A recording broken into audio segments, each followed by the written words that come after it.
Avec l'inflation, beaucoup de consommateurs ont délaissé les paniers biologiques parce qu'ils sont généralement plus chers. Mais c'est une tendance qui fait mal aux finances des producteurs de légumes bio. Ils ont perdu de nombreux clients ces dernières années. Donc, face à ces pressions économiques, ils sont de plus en plus nombreux à se tourner vers des modèles de fonctionnement alternatifs. Certaines fermes se transforment en coopératives. D'autres producteurs impliquent leur communauté dans le projet. C'est ce qu'a constaté Olivier Bachand. On se pogne chacun une variété différente de laitue. Je prends les romaines. OK! Dans cette ferme biologique située en Montérégie, la détresse fait place à l'enchantement.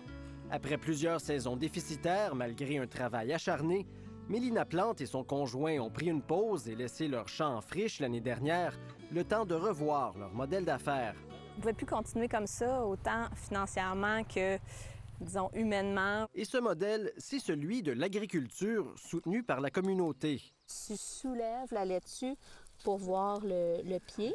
La ferme Les Bontés de la Vallée n'a plus de clients.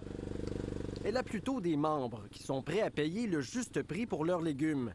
Elle a réussi à en recruter 250 pour récolter les 295 000 $ nécessaires afin de couvrir les dépenses d'exploitation de la saison actuelle. Pour 22 semaines de panier, ils payent 1 000, 1 500 ou 2 000 $ selon la quantité de légumes souhaités. Presque le tiers des personnes qui ont, des pionniers qui ont voulu embarquer dans le projet sont des nouveaux membres qui n'étaient pas abonnés avec nous avant. Avec ce nouveau modèle, Mélina Plante et son conjoint peuvent se verser un salaire de 40 000 $ chacun cette année. Et ils ont de l'aide, puisqu'on encourage les membres à venir prêter main forte à la ferme, notamment lors des corvées festives ou des vendredis volontaires. Marie-André Couture et Gisèle Tremblay en sont de fidèles abonnés. Je sens que je suis dans quelque chose, je suis dans un mouvement.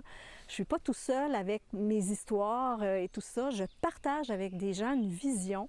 Ça vient me chercher dans mes valeurs, puis ça donne du sens. Ça fait une grosse différence pour nous, là. C'est pas juste de la petite dentelle dans notre semaine, là. Ça nous a permis à date de rester la tête hors de l'eau avec toutes les choses à faire.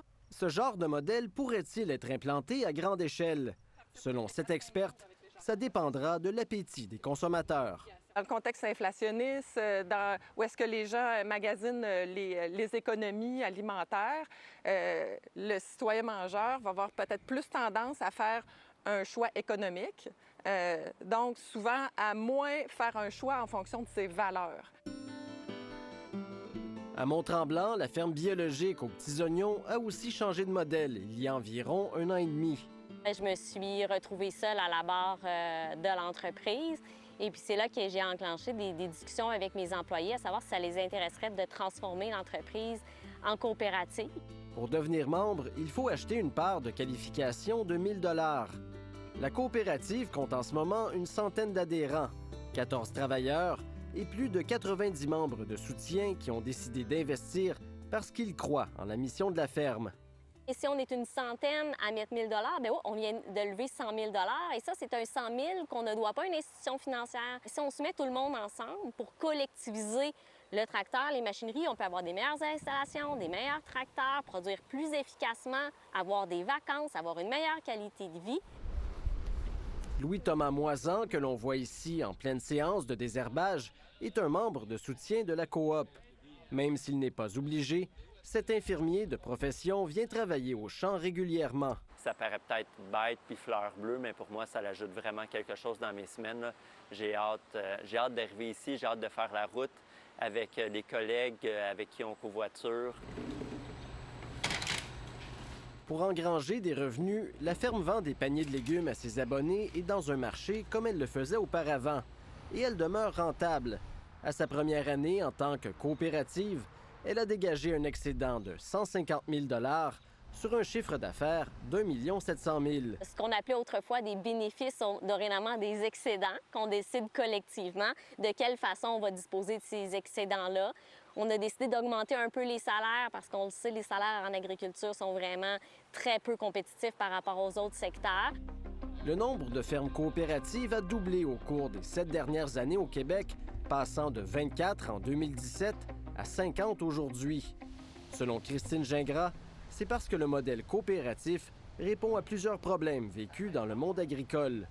Il y a beaucoup de freins là, à l'accès au métier d'agriculteur, que ce soit l'accès à la terre, l'accès à du capital, des infrastructures, développer un marché aussi. La jeune génération veut aller vers des modèles alternatifs, coopératives ou BNL pour avoir une meilleure qualité de vie.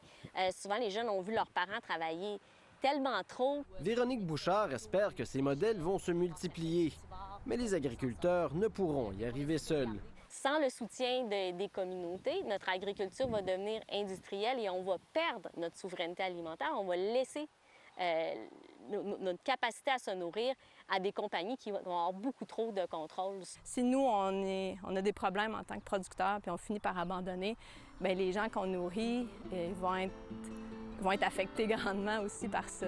Reste à convaincre les communautés qu'elles gagneront elles aussi à cultiver ces modèles alternatifs.